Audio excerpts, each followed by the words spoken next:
السلام علیکم۔ آج ہم اپنے گھر لاہور سے کافی دور آئے ہیں، اپنے گاؤں کی طرف آئے ہیں۔ ابھی گاؤں میں انٹر ہوئے ہیں اور یہ دیکھیں گاؤں کا ماحول۔ ابھی تو یہ سڑکیں بن گئی ہیں، جب پہلے ہم آتے تھے تو یہاں پہ کوئی سڑک نہیں ہوتی تھی، کچی سڑک ہوتی تھی، مٹی ہوتی تھی، یا پھر وہ جو اینٹوں کی سڑک بنائی ہوتی ہے ٹیمپریریلی وہ ہوتی ہے۔ تو ابھی ہم انٹر ہو چکے ہیں گاؤں میں، تو بائک پہ جا رہے ہیں۔ آج بس دل کر رہا تھا کہ بائک پہ کہیں لانگ ڈرائیو پہ جائے، کیونکہ تھوڑا سا موسم آج اچھا تھا۔ جب گھر سے نکلیں تو بھینسیں چل رہی ہیں اور تھوڑا سا مشکل ہے۔ گاؤں کا ماحول پھر ایسا ہی ہوتا ہے۔ یہ ہم ان سے بھی نکل آئے ہیں،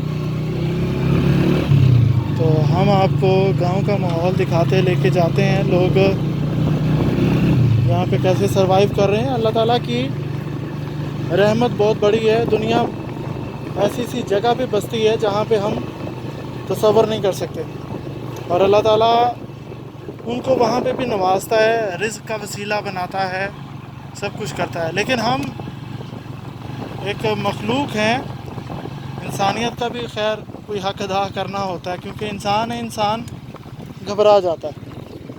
وہ جیسے کہتے ہیں انسان غلطی کا پتلا ہے، تو انسان میں یہ بھی چیز ہے کہ انسان تھوڑا سا خوف زدہ ہو جاتا ہے جلدی رزق کے معاملے میں۔ تو بات دراصل یہ ہے کہ ہم جو ہے نا انسان ہیں، تو انسان تھوڑا سا گھبرا جاتا ہے کہ پتہ نہیں اب رزق کا وسیلہ کیسے بنے گا۔ لیکن وسیلہ بنانے والا بہت بڑا ہے، اس کے خزانوں میں کسی چیز کی کمی نہیں ہے۔ گاؤں کی خوبصورتی دیکھیں، سادگی دیکھیں اور مزے دیکھیں۔ ایک بات اور بھی ہے کہ جہاں پہ آپ کو ایک چیز ملتی ہے، ممکن ہے کہ وہاں پہ دوسری چیز نہ ملے۔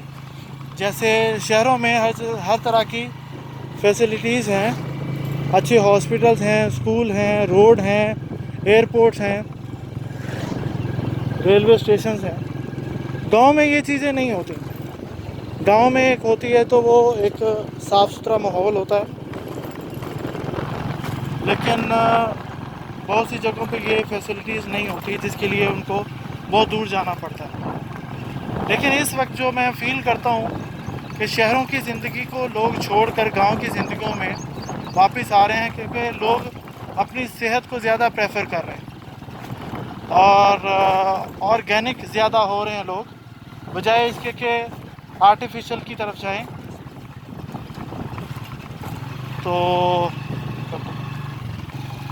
تو اسی آخری بات پہ ہم ویڈیو کا اختتام کرتے ہیں کہ اللہ ہم سب کو شکر کرنے کی توفیق دے کہ ہمارے پاس جو بھی ہے ہم اللہ کا شکر ادا کریں، کیونکہ اللہ فرماتے ہیں کہ آپ شکر کرو گے تو میں اور دوں گا۔ تو اپنا سب بہت سارا رکھیں خیال، دعاؤں میں یاد رکھیں۔ اللہ آپ سب کو خوش رکھے، آباد رکھے اور ہر طرح کی تکلیف اور پریشانیوں سے دور رکھے۔ ہمیں بھی دعاؤں میں یاد رکھیں، اللہ آپ کو کامیاب کرے۔